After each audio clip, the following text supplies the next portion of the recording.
Vítajte na Slovensku, krajine nádherných hôr, o rozmanitých riek a historických skvostov, od majestátnych Tatier po pokojné údolia, od stredovekých hradov po malebné mestá. Slovensko je miestom, kde sa príroda a história stretávajú v dokonalom súzvuku. Pripravte sa na cestu plnú zážitkov, kultúry a nezabudnutelných pohľadov. Východné Slovensko je bohaté na prírodné krásy, historické pamiatky a živú kultúru. Tu sa stretáva stredoveká história s nádhernou prírodou. Od malebných dedín po mestá plné života, každý krok odkrýva niečo nové. Toto územie je známe svojimi hradmi, kostolmi, rozľahlými dolinami a jazerami, ktoré lákajú turistov z celého sveta. Nechajte sa unášať pokojom prírody a fascinujúcou históriou východného Slovenska. V srdci Košíc sa týči Jakabov palác, nádherná ukážka historickej architektúry. Tento palác očarí svojou bohatou výzdobou a elegantnými detailmi, ktoré rozprávajú príbeh minulosti. Každá fasáda, každý ornament, každé okno má svoj vlastný charakter a pôváb. Prechádzka okolo paláca je ako cesta časom, ktorá vás prenesie do doby, keď Košice boli centrom kultúry a obchodu.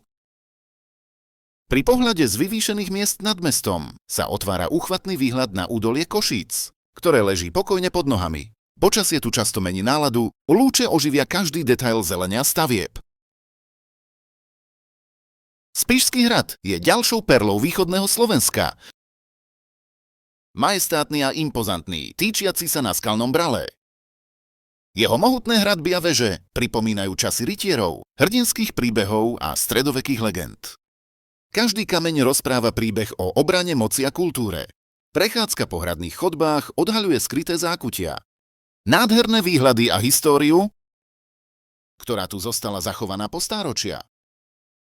V Levočí, meste známej krásnej architektúry a historického ducha, a sa nachádza majster Pavol a jeho kostol, ktorý láka návštevníkov svojou výnimočnou umeleckou hodnotou, kde sa história stretáva s prítomnosťou. Len na okamih sa znovu otvorí pohľad na údolie, ktoré je pokojné a tiché.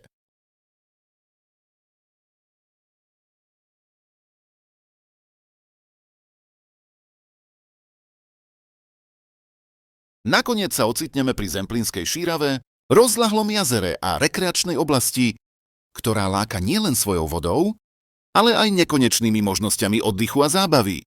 Slnečné lúče odrážajúce sa od vody a okolitá príroda vytvárajú dokonalý obraz relaxu, ktorý si každý návštevník zapamätá navždy. Ja. OK, tak čau Rudo, vítaj v tomto interview a máme pár otázok, takže v prvom rade, aké je tvoje obľúbené mesto na Slovensku? Moje? Asi sú Košice, moje obľúbené mesto. Je to takto, je tu veľa možností, čo sa dá robiť, aj kultúrne sa tu dá vyžiť, takže je to aj. Rád. Aké, možno nejakú takú turistickú destináciu by si odporúčal tu Diogovi, ktorý je súzemný?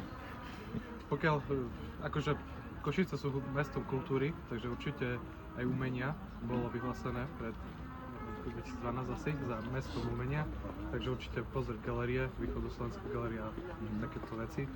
Pokiaľ, akože je tu veľa takých zaujímavých vecí, čo sa týka umenia, samozrejme tabačka, to je dosť taká akože teraz štýlová vec, čo sa tu teraz robí, štýlová, ale je tam respektíve trendy, sú tam aj umelci z rôznych, tam vystavujú terajší alebo mladí umelci, takže toto tiež pozrieť, ktoré sa otvorilo aj v kine Úsmev, premietanie animácií a tak ďalej, ktoré vlastne tvoria tu, takže toto.